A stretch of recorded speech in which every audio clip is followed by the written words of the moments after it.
TCS ಕಂಪನಿಯಲ್ಲಿ ನನಗೆ ಸುಮಾರು 2 ವರ್ಷಗಳ ಕಾಲ ಕೆಲಸ ಮಾಡಿರುವಂತಹ ಅನುಭವ ಇದೆ.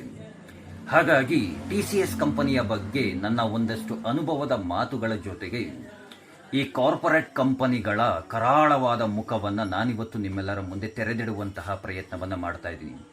ನನ್ನನ್ನೇನು DNH ಲಿಸ್ಟ್ಗೆ ಸೇರಿಸ್ಬಿಡ್ತಾರೆ ಅಂತ ನಾನೇನು ತಲೆ ಕೆಡಿಸ್ಕೊಳ್ಳೋದಕ್ಕೆ ಹೋಗ್ತಾ ಇಲ್ಲ. ಅಂದರೆ do not hire, corporate black ಲಿಸ್ಟ್ಗೆ ಹಾಕ್ಬಿಡ್ತಾರೆ ಅಥವಾ ಯಾರಾದರೂ ನನ್ನನ್ನು ಹಾಕಿಸ್ಬಿಡ್ತಾರೆ ಅಂತ ನನಗೇನು ಭಯ ಇಲ್ಲ. ಯಾವುದೇ ರೀತಿಯಾದಂತಹ ಹೆದರಿಕೆನೂ ಸಹ ನನಗಿಲ್ಲ.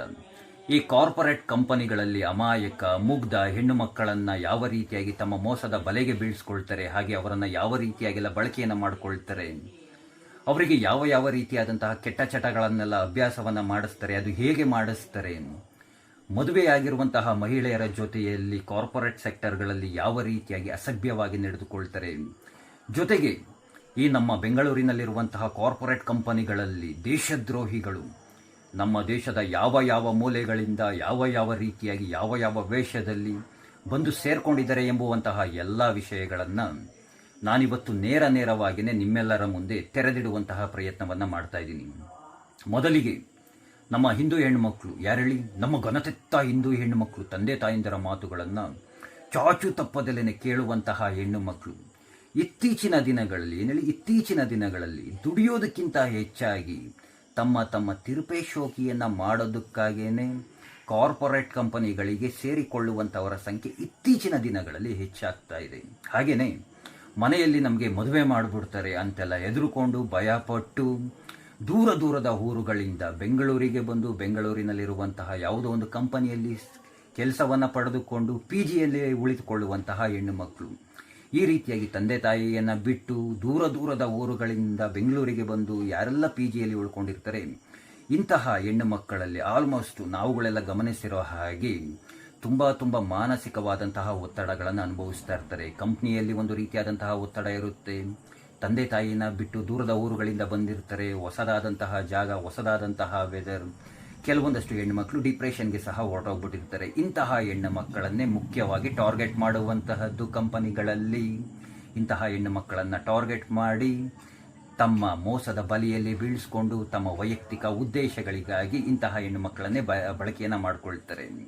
ಮನೆಯಲ್ಲಿರುವಂತಹ ತಂದೆ ತಾಯಿಯಂದಿರು ಪ್ರತಿ ತಿಂಗಳು ನಿಮ್ಮ ಮನೆಯ ಹೆಣ್ಣು ಮಗಳ ಮಾನಸಿಕವಾದಂತಹ ಆರೋಗ್ಯ ಯಾವ ರೀತಿಯಾಗಿದೆ, ಏನಾದರೂ ಬದಲಾವಣೆಗಳು ಕಾಣಿಸ್ತಾ ಇದೆಯಾ, ಅಥವಾ ಮಾನಸಿಕವಾಗಿ ಒತ್ತಡದಲ್ಲಿದ್ದಳ ನಿಮ್ಮ ಮನೆಯ ಮಗಳು, ಇಂತಹ ವಿಷಯಗಳ ಬಗ್ಗೆ ಹೆಚ್ಚಿನ ಗಮನವನ್ನು ಪ್ರತಿ ತಿಂಗಳು ನೀಡ್ತಾ ಇರಿ. ಸಾಧ್ಯವಾದಷ್ಟು ನೀವೇನೇ ಬಂದು ಹೋಗುವಂತಹ ಕೆಲಸವನ್ನು ಮಾಡ್ತಾ ಇರಿ. ಈ ರೀತಿಯಾಗಿ ಮಾನಸಿಕ ಖಿನ್ನತೆ ಇರುವಂತಹ ಹೆಣ್ಣು ಮಕ್ಕಳನ್ನು ನೀವು ತಂದೆ ತಾಯಂದಿರು ಕೈ ಬಿಟ್ಟರೆ ಅಥವಾ ಸರಿಯಾಗಿ ಗಮನಿಸಲಿಲ್ಲ ಅಂತಂದರೆ PGಗಳ ಸುತ್ತಮುತ್ತ ಇರುವಂತಹ ಕೆಲವೊಂದಷ್ಟು ಟೀಮ್ಗಳನ್ನೇ ಇದ್ದಾವೆ, ಅಂಥವರು ತುಂಬ ಚೆನ್ನಾಗಿಯೇ ಗಮನಿಸ್ತಾರೆ. ನಂತರ ನಾನೇನು ಹೇಳುವಂತಹ ಅವಶ್ಯಕತೆ ಇಲ್ಲ. ನಿಮ್ಮ ಮನೆಯ ಹೆಣ್ಣು ಮಗಳ ಜೀವನ ಯಾವ ರೀತಿಯಾಗುತ್ತೆ ಅಂತಂದ್ಬಿಟ್ಟು ಪ್ರತಿದಿನ ನ್ಯೂಸ್ಗಳಲ್ಲೇ ನೋಡ್ತಾನೆ ಇದ್ದೀರಾ. ನೀವು ತಂದೆ ತಾಯಿಯಂದಿರು ಧಾರಾವಾಹಿನ ನೋಡೋದನ್ನು ಒಂದು ಸ್ವಲ್ಪ ಕಡಿಮೆ ಮಾಡಿ ಪ್ರತಿದಿನ ನ್ಯೂಸ್ ನೋಡುವುದನ್ನು ಕಲಿಯೋದನ್ನು ಮೊದಲು ಪ್ರಾಕ್ಟೀಸ್ ಮಾಡಿಕೊಳ್ಳಿ. ಈ promotion, project change, hike, appraisal ಇಂತಹ ವಿಚಾರಗಳನ್ನು ಇಟ್ಕೊಂಡು, ಇಂತಹ ವಿಷಯಗಳನ್ನು ಇಟ್ಕೊಂಡು ಪರ್ಟಿಕ್ಯುಲರ್ ಆಗಿ ಹಿಂದೂ ಹೆಣ್ಣು ಮಕ್ಕಳನ್ನೇ ಟಾರ್ಗೆಟ್ ಮಾಡಿ, ಹಿಂದೂ ಹೆಣ್ಣು ಮಕ್ಕಳನ್ನೇ ಟಾರ್ಗೆಟ್ ಮಾಡಿ ಜಿಹಾದ್ ಮಾಡ್ತಾಯಿದ್ರು, ಮತಾಂತರವನ್ನು ಮಾಡ್ತಾಯಿದ್ರು, ಅವರ ಜೊತೆ ದೇಹ ಸಂಬಂಧವನ್ನು ಬೆಳೆಸ್ತಾ ಇದ್ರು ಅಂದರೆ ಒಮ್ಮೆ ನಾವೆಲ್ಲ ಯೋಚನೆಯನ್ನು ಮಾಡಲೇಬೇಕಾಗುತ್ತೆ. ಅದು TCS ಕಂಪನಿಯಲ್ಲಿ ನಿಜವಾಗಿ ಈ ವಿಷಯವನ್ನು ಕೇಳಿದಾಗ ನಾನೇ ಗಾಬರಿ ಆಗೋದೆ. ನಾನು TCS ಅಂತಲೇ ಯಾಕೆ ಹೇಳ್ತಾ ಇದ್ದೀನಿ ಅಂದರೆ, ನಾನು ಬೆಂಗಳೂರಿನಲ್ಲಿರುವಂತಹ ಅನೇಕ ಕಂಪನಿಗಳಲ್ಲಿ ಕೆಲಸ ಮಾಡಿದ್ದೀನಿ. ಹಾಗೆ TCSನಲ್ಲೂ ಸಹ ಕೆಲಸವನ್ನು ಮಾಡಿದ್ದೀನಿ. ಬೇರೆ ಕಂಪನಿಗಳ ಜೊತೆಗೆ ಹೋಲಿಕೆಯನ್ನು ಮಾಡಿ ನೋಡಿದ್ರೆ, TCS ಜೊತೆಗೆ ಬೇರೆ ಕಂಪನಿಗಳನ್ನು ಹೋಲಿಕೆಯನ್ನು ಮಾಡಿ ನೋಡಿದ್ರೆ TCS ಕಂಪನಿಯಲ್ಲಿ ಹೆಣ್ಣು ಮಕ್ಕಳಿಗೆ ಹೆಚ್ಚಿನ ಭದ್ರತೆಯನ್ನು ನೀಡಲಾಗುತ್ತೆ, ಹಾಗೆ ಹೆಚ್ಚಿನ ರಕ್ಷಣೆಯನ್ನು ನೀಡಲಾಗುತ್ತೆ. ಇಂತಹ TCS ಕಂಪನಿಯಲ್ಲಿ ಈ ರೀತಿಯಾಗಿ ನಡೆದೋಗ್ಬಿಡ್ತಲ್ಲ ಅಂತ ಅಂದ್ಬಿಟ್ಟು ನಿಜವಾಗಿಯೂ ಸತ್ಯವಾಗಿಯೂ ನಾನೆಲ್ಲೋ ಒಂದು ಕಡೆ ಶಾಕ್ ಆಗೋದೆ. TCSನಲ್ಲಿ ಯಾರಾದರೂ ಕೆಲಸ ಮಾಡ್ತಿರೋ ಹೆಣ್ಣುಮಕ್ಕಳು ಅಂಥವರು ಈ ವಿಡಿಯೋ ಏನಾದರೂ ನೋಡ್ತಾ ಇದ್ರೆ ದಯಮಾಡಿ ನಿಮ್ಮ ಬಳಿ ಹೇಳುವಂತಹದ್ದು, ನಿಮಗೇನಾದ್ರೂ ಅಲ್ಲಿ ಸಮಸ್ಯೆ ಆಗ್ತಿದೆ ಅಂತಂದರೆ ಮ್ಯಾನೇಜ್ಮೆಂಟ್ಗೆ ನೇರವಾಗಿ ನೀವು ಮೇಲ್ ಮಾಡಿ ನಿಮಗಾಗ್ತಿರುವಂತಹ ತೊಂದರೆಗಳ ಬಗ್ಗೆ ಡೈರೆಕ್ಟಾಗಿಯೇ ಹೇಳ್ಕೊಳ್ಳಿ. TCSನಲ್ಲಿ ಈ ರೀತಿಯಾಗಿ ಇನ್ವೆಸ್ಟಿಗೇಷನ್ ನಡೆಸೋದಕ್ಕೆ ಅಂದರೆ ಇಂತಹ ವಿಚಾರಗಳನ್ನು ಇನ್ವೆಸ್ಟಿಗೇಷನ್ ಮಾಡೋದಕ್ಕೆ ಅಂತಲೇ ಈ ಅಂಡರ್ ಕವರ್ ಏಜೆಂಟ್ ಅಂತ ಹೇಳ್ತಾರಲ್ಲ, ಆ ರೀತಿಯಾಗಿ ಕೆಲವೊಂದಷ್ಟು ಟೀಮ್ಗಳಿದ್ದಾವೆ, ಅವ್ರು ನೋಡ್ಕೊಳ್ತಾರೆ. ಅದರ ವಿಚಾರವಾಗಿ ಕೆಲವೊಂದಷ್ಟು ಇನ್ವೆಸ್ಟಿಗೇಷನ್ ಎಲ್ಲ ಮಾಡಿ, ನಿಮ್ಮ ಮ್ಯಾನೇಜರೇ ತಪ್ಪು ಮಾಡಿರಲಿ, ನಿಮ್ಮ TLA ತಪ್ಪು ಮಾಡಿರಲಿ, ಅಥವಾ ಯಾರೇ ತಪ್ಪು ಮಾಡಿರಲಿ, ಅವರನ್ನು ಸ್ಪಾಟಲ್ಲೇ ಟರ್ಮಿನೇಟ್ ಮಾಡ್ತಾರೆ. ದಯಮಾಡಿ ಕಂಪನಿಗಳಲ್ಲಿ ಕೆಲಸ ಮಾಡ್ತಿರುವಂತಹ ಹೆಣ್ಣು ಮಕ್ಕಳ ಬಳಿ ನಾನು ಹೇಳುವಂತಹದ್ದು, ನಿಮಗಾಗುವಂತಹ ತೊಂದರೆಯನ್ನು ನೇರವಾಗಿ ಮ್ಯಾನೇಜ್ಮೆಂಟ್ಗೆ ತಿಳಿಸುವಂತಹ ಕೆಲಸವನ್ನು ಮಾಡಿ.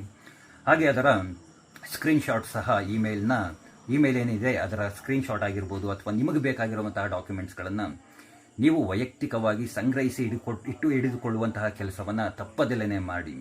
ನೋಡಿ, ನಾನು TCS ವಿಚಾರವನ್ನು ಯಾಕೆ ಹೇಳ್ತಾ ಇದ್ದೀನಿ ಅಂದರೆ, TCS ಅಲ್ಲಿ ನನಗೆ ತುಂಬ ಚೆನ್ನಾಗುತ್ತೆ. ಹೆಣ್ಣು ಮಕ್ಕಳಿಗೆ ಯಾವ ರೀತಿಯಾಗಿ ರಕ್ಷಣೆ ಇದೆ, ಯಾವ ರೀತಿಯಾಗಿ ಹೆಣ್ಣು ಮಕ್ಕಳನ್ನು TCS ಅಂತಹ ಸಂಸ್ಥೆಯಲ್ಲಿ ನೋಡ್ಕೊಳ್ತಾರೆ ಅಂತ. ನಾಸಿಕ್ TCSL ಕ್ಯಾಂಪಸ್ನಲ್ಲಿ ನಡೆದಂತಹ ವಿಷಯವನ್ನು ಕೇಳಿ ನಿಜವಾಗಿಯೂ ನಾನು ಶಾಕ್ ಆದೆ. HR ಆದಂಥವಳು ಮಾಡಬೇಕಾಗಿರುವಂತಹ ಕೆಲಸ ಏನು ಅವಳ ಕೆಲಸ? ಹೈರ್ ಮಾಡೋದು, ಸ್ಯಾಲ್ರಿ ಮಾಡೋದು, ಈ ರೀತಿಯಾದಂತಹ ಕೆಲಸವನ್ನು HR ಆದಂಥವಳು ಮಾಡಬೇಕಾಗಿರುವಂಥದ್ದು. ಆದರೆ ಇವಳು ಮಾಡ್ತಾ ಇದ್ದಂತಹದ್ದೇನು? ಜಿಹಾದ್ ಮಾಡ್ತಾ ಇದ್ಲಲ್ಲ, ಅದು TCS ಅಂತಹ ಸಂಸ್ಥೆಯಲ್ಲಿ ಮತಾಂತರವನ್ನು ಮಾಡ್ತಾ ಇದ್ಲಲ್ಲ. ಒಂದು ಹೆಣ್ಣಾಗಿ ಇಂತಹ ಹೆಣ್ಣು ಮಕ್ಕಳನ್ನು ಕಲ್ಲಲ್ಲಿ ಹೊಡೆದು ಸಾಯಿಸಿಬಿಡಬೇಕು, ಒಂದು ಹೆಣ್ಣಾಗಿ ಮತ್ತೊಂದು ಹೆಣ್ಣನ್ನು ತಲೆ ಹಿಡಿಯುವಂತಹ ಕೆಲಸವನ್ನು ಮಾಡ್ತಿದ್ಲಲ್ಲ. ಈಕೆಗೆ ಬೆಂಬಲವಾಗಿ ನಿಂತಿದ್ದಂಥವರು ಅದೇ ಸಂಸ್ಥೆಯಲ್ಲಿ ಕೆಲಸ ಮಾಡ್ತಿರುವಂತಹ TLಗಳು, ಮ್ಯಾನೇಜರ್ಗಳು. ಅಂದರೆ ಒಮ್ಮೆ ನೀವುಗಳೆಲ್ಲ ನಿಮ್ಮನ್ನೇ ಪ್ರಶ್ನೆಯನ್ನು ಮಾಡ್ಕೊಳ್ಳಿ, ಇವರೆಲ್ಲ ಕೇವಲ ಪಾತ್ರಧಾರಿಗಳು ಅಷ್ಟೇನೆ. TCS ಅಂತಹ ಸಂಸ್ಥೆಯಲ್ಲೇ ಇಂತಹ ಕೆಲಸವನ್ನು ಮಾಡಿದ್ದಾರೆ ಅಂತಂದರೆ ಇನ್ನು ಸಾಮಾನ್ಯವಾದಂತಹ BPO ನಡೆಸುವಂತಹ ಕಂಪನಿಗಳು ಏನಾಗಬೇಕು? ಕಾಲ್ ಸೆಂಟರ್ಗಳಲ್ಲಿ ಇನ್ಯಾವ ಮಟ್ಟದಲ್ಲಿರ್ಬೋದು? ಈ ಮಾಲ್ಗಳಲ್ಲಿ ಕೆಲಸ ಮಾಡುವಂತಹ ಹೆಣ್ಣು ಮಕ್ಕಳ ಪರಿಸ್ಥಿತಿಗಳು ಇನ್ಯಾವ ರೀತಿಯಾಗಿರ್ಬೋದು? ಯಾವ ರೀತಿಯಾಗಿ ಅವರುಗಳೆಲ್ಲ ಬೇಸನ್ನು ಕ್ರಿಯೇಟ್ ಮಾಡ್ಕೊಂಡಿದ್ದಾರೆ, ಅದು ಎಲ್ಲೆಲ್ಲಿಂದ ಇವರ ಲಿಂಕ್ಗಳಿದ್ದಾವೆ, ನಿಜವಾಗಿಯೂ ಅರ್ಥ ಅನ್ನೋದೇ ಆಗೋದಿಲ್ಲ. ಸತ್ಯ ಮಾಡಿ ಹೇಳ್ತೀನಿ, ಇವರೆಲ್ಲ ಪಾತ್ರಧಾರಿಗಳು ಅಷ್ಟೇ. ಇವರ ಹಿಂದೆ ದೊಡ್ಡದಾದಂತಹ ಕೈಗಳಿದ್ದಾವೆ. ಅದು ಎಷ್ಟು ದೊಡ್ಡದಾದಂತಹ ಕೈಗಳು ಅಂದರೆ ಅಂತಾರಾಷ್ಟ್ರೀಯ ಮಟ್ಟದಿಂದ ಇವರಿಗೆಲ್ಲ ಬೆಂಬಲ ತೋರ್ತಿದೆ. ಇಲ್ಲ ಅಂದರೆ TCS ಅಂತಹ ಕಂಪನಿಯಲ್ಲಿ ಈ ರೀತಿಯಾದಂತಹ ಕೆಲಸವನ್ನು ಇಷ್ಟು ಸುಲಭವಾಗಿ ಮಾಡೋದಕ್ಕೆ ಸಾಧ್ಯ ಆಗೋದೇ ಇಲ್ಲ. ನನಗೆ ಗೊತ್ತು TCSನಲ್ಲಿ ಯಾವ ರೀತಿಯಾಗಿ ಏನೆಲ್ಲ ನಡೆಯುತ್ತೆ, ಯಾವ ರೀತಿಯಾಗಿ ಇರುತ್ತೆ ಅಂತಂದ್ಬಿಟ್ಟು. ಅಂತಹ TCS ಕಂಪನಿಯಲ್ಲೇ ಈ ರೀತಿಯಾದಂತಹ ಕಚಡ ಕೆಲಸವನ್ನು ಮಾಡಿದಾರಲ್ಲ ಇವರು. ಅಂದರೆ ಇವರಿಗೆ ಅಂತಾರಾಷ್ಟ್ರೀಯ ಮಟ್ಟದಲ್ಲಿ ಬೆಂಬಲ ದೊರೆತಿರೋಂತಹದ್ದು ಸತ್ಯವಾದಂತಹ ಮಾತು. ಮೊದಲು ಈ ಪ್ರಾಜೆಕ್ಟ್ ಹೆಡ್ಡಿದನ್ನಲ್ಲ, ಮೊದಲು ಅವನನ್ನು ಹಿಡಿಯುವಂತಹ ಕೆಲಸವನ್ನು ಮಾಡಬೇಕು. ಅವನನ್ನು ಒದ್ರೆ ಎಲ್ಲ ಮಾಹಿತಿಗಳನ್ನು ಹೊರಗಡೆ ಬರ್ತವೆ. ಯಾವ ಮಟ್ಟದಲ್ಲಿ, ಯಾವ ಅಂತಾರಾಷ್ಟ್ರೀಯ ಮಟ್ಟದಲ್ಲಿ ಇವ್ರುಗಳೆಲ್ಲ ಜಿಹಾದನ್ನು ಮಾಡ್ತಾಯಿದ್ರು, ಇವ್ರಿಗೆ ಯಾರೆಲ್ಲ ಬೆಂಬಲವನ್ನು ಕೊಟ್ಟಿದ್ರು, ಇನ್ನೊಂದು ಸ್ವಲ್ಪ ದಿನ ಎಲ್ಲ ಹೊರಗಡೆ ಬರ್ತವೆ. ಹೊಸದಾಗಿ ಯಾರೆಲ್ಲ ಕಾರ್ಪೊರೇಟ್ ಕಂಪನಿಗಳಿಗೆ ಅಂದರೆ MNCಗಳಿಗೆ ಕೆಲಸಕ್ಕೆ ಅಂತ ಬರ್ತಾ ಇದ್ದಾರೆ ಹೆಣ್ಣು ಮಕ್ಕಳು, ನಿಮಗೆಲ್ಲ ಒಂದು ಕಿವಿ ಮಾತನ್ನು ನಾನು ಹೇಳ್ತೀನಿ. ಈ ಮಾತನ್ನು ಕಿವಿಗೆ ಹಾಕ್ಕೊಳ್ಳಿ. ಕಾರ್ಪೊರೇಟ್ ಕಂಪನಿಗಳು ನಿಮ್ಮ ಕಾಲೇಜ್ಗಳಲ್ಲ, ನಿಮ್ಮ ಮನೆಗಳಲ್ಲ, ಇದನ್ನು ಫಸ್ಟು ತಿಳ್ಕೊಳ್ಳಿ. ಹಾಗೆ ಕಾರ್ಪೊರೇಟ್ ಕಂಪನಿಗಳಿಗೆ ಬಂದ ನಂತರ ಅವ್ರು ಯಾರೂ ನಿಮ್ಮ ಸ್ನೇಹಿತರಲ್ಲ, ನಿಮ್ಮ ಜೊತೆಯಲ್ಲಿ ಕೆಲಸ ಮಾಡುವಂಥವರು, ನಿಮ್ಮ ಸಂಬಂಧಿಕರಲ್ಲ. ದಯಮಾಡಿ ಹೆಣ್ಣು ಮಕ್ಕಳ ಬಳಿ, ನಿಮ್ಮ ಬಳಿ ಕೇಳಿಕೊಳ್ಳುವಂತಹದ್ದು ನಿಮ್ಮ ವೈಯಕ್ತಿಕ ವಿಚಾರಗಳನ್ನು, ನಿಮ್ಮ ಕಷ್ಟಗಳನ್ನು, ನಿಮ್ಗಾಗ್ತಿರುವಂತಹ ತೊಂದರೆಗಳನ್ನು, ನಿಮ್ಮ ಬಳಿ ಇರುವಂತಹ ನಿಮ್ಮ ಹಣದ ಸಮಸ್ಯೆಯನ್ನು, ಏನಾದರೂ ಲೋನ್ ತೊಗೊಂಡಿದ್ದರೆ ಈ ರೀತಿಯಾದಂತಹ ವಿಷಯಗಳನ್ನು ದಯಮಾಡಿ ನಿಮ್ಮ ಅಕ್ಕಪಕ್ಕದಲ್ಲಿ ಕೆಲಸ ಮಾಡುವಂಥವರ ಯಾರ ಜೊತೆಯೂ ಚರ್ಚೆಯನ್ನು ಮಾಡೋದಕ್ಕೆ ಹೋಗಬೇಡಿ. ನಿಮಗೆ ಹಣದ ಅವಶ್ಯಕತೆ ಇದೆ, ನೀವು ಕಷ್ಟದಲ್ಲಿದ್ದೀರಾ, ನೀವು ತುಂಬ ನೋವನ್ನು ಅನುಭವಿಸ್ತಾ ಇದ್ದೀರಾ, ಅಥವಾ ಗಂಡ ಹೆಂಡತಿ ಜಗಳ ಇದೆ, ಇಂತಹ ವಿಚಾರಗಳು, ಹಣದ ಸಮಸ್ಯೆಗಳು ಏನಾದರೂ ಅಪ್ಪಿ ನಿಮ್ಮ TLಗೂ ನಿಮ್ಮ ಮ್ಯಾನೇಜರ್ಗೂ ಏನಾದರೂ ಗೊತ್ತಾಯಿತು ಅಂದರೆ ನೆಕ್ಸ್ಟು ಅಲ್ಲಿಂದ ಅವರು ನಿಮ್ಮನ್ನು ಆಟ ಆಡಿಸೋದಕ್ಕೆ ಪ್ರಾರಂಭವನ್ನು ಮಾಡ್ತಾರೆ. ನಿಮಗೆ ತುಂಬ ಹಣದ ಅವಶ್ಯಕತೆ ಇದೆ ಅಂತಾರೆ, ನೀವು ಕಂಪ್ನಿಯನ್ನು ಬಿಟ್ಟು ಹೋಗೋದಿಲ್ಲ. ನಿಮ್ಗೆ ಅಲ್ಲಿ ಕೆಲಸ ಅನ್ನೋದು ಬೇಕೇ ಬೇಕಾಗಿರುತ್ತೆ, ನಿಮಗೆ ಅಪ್ರೈಸಲ್ ತುಂಬ ಚೆನ್ನಾಗಿ ಬೇಕೇ ಬೇಕಾಗಿರುತ್ತೆ, ಹೈಕ್ ಬೇಕಾಗಿರುತ್ತೆ, ತುಂಬ ಹಣದ ಸಮಸ್ಯೆಯಲ್ಲಿರ್ತೀರ. ಇಂತಹ ಕೆಲವೊಂದಷ್ಟು ನಿಮ್ಮ ವೈಯಕ್ತಿಕವಾದಂತಹ ವಿಚಾರಗಳನ್ನು ಇಟ್ಕೊಂಡು ಹೆಚ್ಚು ಕೆಲಸವನ್ನು ಮಾಡಿಸ್ಕೊಳ್ಬೋದು, ಅಥವಾ ನಿಮ್ಮನ್ನೇ ವೈಯಕ್ತಿಕವಾಗಿ ಬಳಕೆಯನ್ನು ಸಹ ಮಾಡಿಕೊಳ್ಬೋದು. ಆ ರೀತಿಯಾದಂತಹದ್ದನ್ನು ನಾವು ತುಂಬಾ ನೋಡಿದ್ದೀವಿ. ಹಾಗೆಯೇ ಹೆಣ್ಣು ಮಕ್ಕಳು ಏನು ಸಾಮಾನ್ಯದವರಲ್ಲ.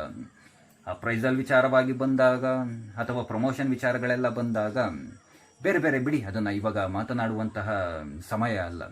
ದಯಮಾಡಿ ಹೆಣ್ಣುಮಕ್ಕಳು ನಿಮ್ಮ ವೈಯಕ್ತಿಕ ವಿಚಾರಗಳನ್ನು ಯಾವತ್ತೂ ಎಂದಿಗೂ ನಿಮ್ಮ ಜೊತೆಯಲ್ಲಿ ಕೆಲಸ ಮಾಡೋಂಥವರ ಬಳಿ ಹೇಳ್ಕೊಳ್ಳೋದಕ್ಕೆ ಹೋಗಬೇಡಿ. ಹಾಗೆ ಹೊಸದಾಗಿ ಕಾರ್ಪೊರೇಟ್ ಕಂಪನಿಗಳಿಗೆ ಸೇರಿಕೊಂಡಿರುವಂತಹ ಹೆಣ್ಣುಮಕ್ಕಳು, ಹೊಸದಾಗಿ ಕೆಲಸಕ್ಕೆ ಸೇರಿಕೊಂಡಿರ್ತೀರ, ಮೊದಲು 2 ತಿಂಗಳು ಸಂಬಳವನ್ನು ತೆಗೆದುಕೊಂಡಿರ್ತೀರ, ಶೋಕಿ ಮಾಡಬೇಕು.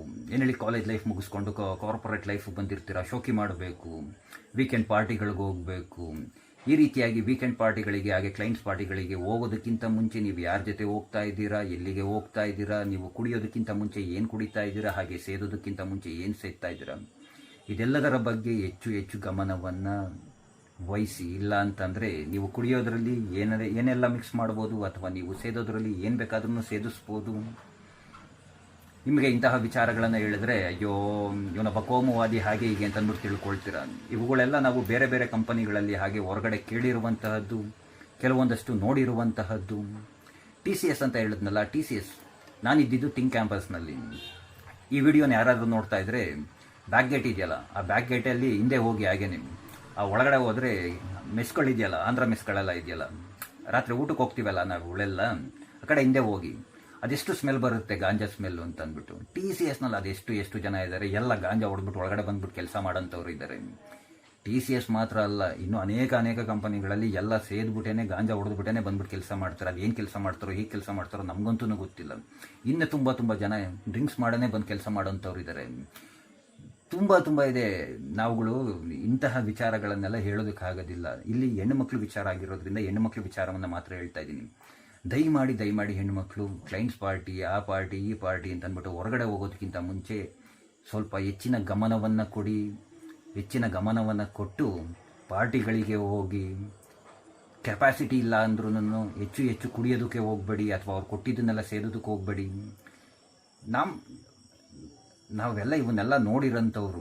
ಕಾರ್ಪೊರೇಟ್ ಕಂಪನಿಗಳಲ್ಲಿ ಕೆಲಸ ಮಾಡುವಂತಹ ಹೆಣ್ಣು ಮಕ್ಕಳು ಏನೇನು ಕೆಲಸಗಳನ್ನು ಮಾಡ್ತಾರೆ, ಯಾವ ರೀತಿಯಾದಂತಹ ಆಟಗಳನ್ನು ಆಡ್ತಾರೆ, ನೀವೆಲ್ಲ ಏನೇನು ಮಾಡ್ತೀರಾ, ಎಲ್ಲ ನಾವುಗಳೆಲ್ಲ ಪ್ರತಿದಿನ ನೋಡುವಂತಹದ್ದೇನೆ. ಹಾಗಾಗಿ ಹೇಳ್ತಾ ಇದ್ದೀನಿ, ನಿಮ್ಮ ಲೈಫು ಒಂದು ಸಲ ಏನಾದರೂ ಹಾಳಾಯಿತು ಅಂತಂದರೆ ಯಾರೂ ಬರೋದಿಲ್ಲ, ನಿಮ್ಮ ಗಂಡನೂ ಬರೋದಿಲ್ಲ, ನಿಮ್ಮ ತಂದೆ ತಾಯಿಂದರು ಬರೋದಿಲ್ಲ, ಅಂತಹ ಪರಿಸ್ಥಿತಿಗೆ ಹೊರಟೋಗ್ಬಿಡ್ತೀರ.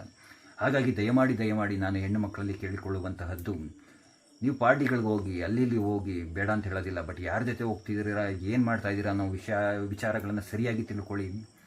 ನಮ್ಮ ಧರ್ಮದ ಬಗ್ಗೆ ಯಾರಾದರೂ ಅಕ್ಕಪಕ್ಕದಲ್ಲಿರೋನು ಮಾತಾಡಿದಾಗ ಅದನ್ನು ಖಂಡಿಸಿ. ಏನು ಖಂಡಿಸಂತಹದ್ದು ಏನು ದೊಡ್ಡ ವಿಚಾರ ಏನು ಆಗೋದಿಲ್ಲ ಕಾರ್ಪೊರೇಟ್ ಸೆಕ್ಟರ್ನಲ್ಲಿ. ಹಾಗೆಯೇ ನಾನು ನಿಮ್ಮೆಲ್ಲರ ಬಳಿ ಮತ್ತೆ ಕೇಳಿಕೊಳ್ಳುವಂತಹದ್ದು, ತುಂಬ ಎಚ್ಚರವನ್ನು ವಹಿಸಿ ತಂದೆ ತಾಯಂದಿರು. ಈ ದೇಶದ್ರೋಹಿಗಳು ಅಂತ ಹೇಳಿದ್ನಲ್ಲ, ಈ ದೇಶದ್ರೋಹಿಗಳೆಲ್ಲ ಎಲ್ಲಿಂದ ಬರ್ತಾರೆ ಗೊತ್ತಾ? ಕಾಶ್ಮೀರದಿಂದ ಬರುವಂಥವರೇ ಅತಿ ಹೆಚ್ಚಿನ ದೇಶದ್ರೋಹಿಗಳು. ಬೆಂಗಳೂರಿನಲ್ಲಿ ಎಷ್ಟು ಜನ ಕಾಶ್ಮೀರಿಗಳು ಸಿಗ್ತಾರೆ ಗೊತ್ತಾ? ಹಾಗೆ ಇನ್ನೊಂದು ಮಾತನ್ನು ಹೇಳ್ತೀನಿ, ನಾನು TCSನ ಟಾಟಾ ಕನ್ಸಲ್ಟೆನ್ಸಿ ಸರ್ವಿಸಸ್ ಅಂತ ಕರೀತಾ ಇರಲಿಲ್ಲ, ತಮಿಳ್ ಕನ್ಸಲ್ಟೆನ್ಸಿ ಸರ್ವಿಸಸ್ ಅಂತ ಕರೀತಾ ಇದ್ದೆ. ಯಾಕಂದರೆ ಅಲ್ಲಿ ಆಲ್ಮೋಸ್ಟ್ ಎಲ್ಲ ಇದ್ದಿದ್ದೆಲ್ಲ ತಮಿಳಿಯನ್ಸ್ಗಳೇ, ಅದರಲ್ಲೂ ಹೆಚ್ಚಾಗಿ ಮತಾಂತರ ಆಗಿರುವಂತಹ ತಮಿಳಿಯನ್ಸ್ಗಳೇ. ನನಗೊಂದೆರಡು ಸಲ ಟ್ರೈ ಮಾಡಿದರು, ನಾವು ಗೊತ್ತಲ್ಲ ಅಂತ ಸುಲಭವಾಗಿ ಅವ್ರ ಕೈಗೆಲ್ಲ ತಗ್ಲಾಕೊಳ್ಳುವಂತಹ ಮನುಷ್ಯರಲ್ಲ.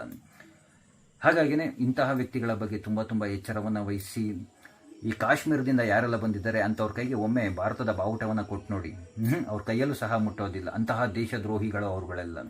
ಹಾಗೆ ಹೆಣ್ಣುಮಕ್ಳಿಗೆ ಹೇಳುವಂತಹದ್ದು, ಈ ವೆಸ್ಟ್ ಬೆಂಗಾಲ್ನಿಂದ ಅಂದರೆ ಕೋಲ್ಕತ್ತಾಯಿಂದ ಯಾರಾದ್ರೂ ಬಂದಿದ್ರೆ, TLಿದ್ದರೆ, ಮ್ಯಾನೇಜರ್ ಇದ್ದರೆ, ಅವರ ಜೊತೆ ತುಂಬ ಎಚ್ಚರದಿಂದ ಇರಿ. ಹಾಗೆಯೇ ನಿಮ್ಮ HR ಮಲಯಾಳಿಗಳಾಗಿದ್ದರೆ, ಅಂದರೆ ಕೇರಳ ಭಾಗದಿಂದ ಏನಾದರೂ ಬಂದಿದ್ದರೆ ತುಂಬ ಎಚ್ಚರವನ್ನು ವಹಿಸಿ ಅವರ ಜೊತೆ ಹುಷಾರಾಗಿರಿ.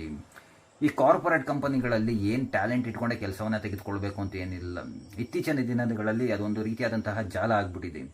ಅವ್ರ ಕಡೆಯವ್ರು ಯಾರು ಒಬ್ಬ ಅಲ್ಲಿ ಕೂತಿದ್ದ ಒಂದು ಪ್ಲೇಸಲ್ಲಿದ್ದ ಅಂತಂದರೆ ಅವ್ರಿಗೆ ಬೇಕಾಗಿರೋಂಥವ್ರನ್ನೇ ಸೆಲೆಕ್ಟ್ ಮಾಡ್ಕೊಳ್ತಾ ಇರ್ತಾನೆ. ಇಲ್ಲೂ ಅದೇ ರೀತಿಯಾಗಿ ಆಗಿರುವಂತಹದ್ದು ನಾಸಿಕ್ನಲ್ಲಿ. ಅವ್ರಿಗೆ ಬೇಕಾಗಿರುವಂಥವ್ರನ್ನೇ ಅವರು ಹೈರ್ ಮಾಡ್ಕೊಂಡಿದ್ದಾರೆ. ಅವ್ರಿಗೆ ಬೇಕಾಗಿರುವಂತಹ ಜಾಗದ ಪ್ರಾಜೆಕ್ಟ್ಗಳಿಗೇನೇ ಅವರನ್ನು ಪ್ಲೇಸ್ಮೆಂಟ್ ಮಾಡಿದ್ದಾರೆ. ಇವುಗಳನ್ನೇನು ಕಾರ್ಪೊರೇಟ್ ಸೆಕ್ಟರಲ್ಲಿ ಮಾಡುವಂತಹದ್ದು ಏನು ದೊಡ್ಡ ವಿಚಾರಗಳಲ್ಲ. ನಾನು HR ಡಿಪಾರ್ಟ್ಮೆಂಟಲ್ಲಿ ಕೆಲಸ ಮಾಡಿರೋದಕ್ಕೆ ನಾನು ಹೇಳ್ತಾ ಇರುವಂತಹದ್ದು. ಏನೋ ಪ್ರತಿದಿನ TVಯಲ್ಲಿ ನೋಡ್ತಾ ಇದ್ರು, ಎಲ್ಲ ತಿಳ್ಕೊಳ್ತಾ ಇದ್ರು, ನಮ್ಮ ಹೆಣ್ಣು ಮಕ್ಕಳು ಬುದ್ಧಿ ಕಲಿತಿಲ್ಲ ಅಂತಂದರೆ ನಾವುಗಳು ಹೇಳಿ ಕಿರ್ಚಾಡಿ ಕೂಗಾಡಿ ಮಾತನಾಡಿ ನಮಗೂ ಸಾಕಾಗೋಗ್ಬಿಟ್ಟಿದೆ. ಇತ್ತೀಚೆಗೆ ಅದಕ್ಕೇ ನಾವುಗಳು ಯಾರಾದರೂ ಈ ರೀತಿಯಾಗಿ ಕಷ್ಟದಲ್ಲಿ ಸಿಗಾಕೊಂಡ್ರ, ಯಾರಿಗಾರು ಏನಾರಾಯ್ತಾ, ಒಳ್ಳೇದಾಯ್ತು ನಿನಗೆ ಮುಂದೆ ಗೊತ್ತಾಗುತ್ತೆ. ಈಗ ಯಾರೋ ಒಂದು ಹೆಣ್ಮಗಳು ಬೆಂಗಳೂರಲ್ಲಿ ಸೂಸೈಡ್ ಮಾಡಿಕೊಂಡು ಸತ್ತೋಗ್ಬಿಡ್ಲಲ್ಲ, ಒಳ್ಳೆ ಕೆಲಸ ಮಾಡ್ದಮ್ಮ, ನಿಮ್ಮ ಅಪ್ಪ ಅಮ್ಮ ಒಳ್ಳೆ ಈಗ ನೆಮ್ಮದಿಯಾಗಿರ್ತಾರೆ ಅಂತಂದ್ಬಿಟ್ಟು ಹೀಗೆ ಒಂದು ಪೋಸ್ಟ್ ಮಾಡಿದ್ದೀನಿ.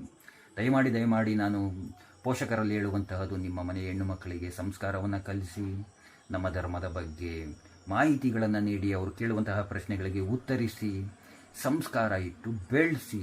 ಹಾಗೆ ಪ್ರತಿದಿನ ಆಗಲಿ ಅಥವಾ ಪ್ರತಿ ತಿಂಗಳಿಗೊಮ್ಮೆ ಆದ್ರೂ ನಿಮ್ಮ ಮನೆಯ ಹೆಣ್ಣು ಮಕ್ಕಳ ಬಗ್ಗೆ ಗಮನವನ್ನು ಕೊಡ್ತಾ ಇರಿ ಅಂತ ತಮ್ಮೆಲ್ಲರ ಬಳಿ ಕೇಳ್ಕೊಳ್ತಾ, ಆ ಕೃಷ್ಣ ನಿಮ್ಮೆಲ್ಲರಿಗೂ ಒಳ್ಳೆಯದನ್ನು ಮಾಡಲಿ. ಎಲ್ಲರಿಗೂ ಧನ್ಯವಾದಗಳು. ಜೈ ಶ್ರೀ ಕೃಷ್ಣ.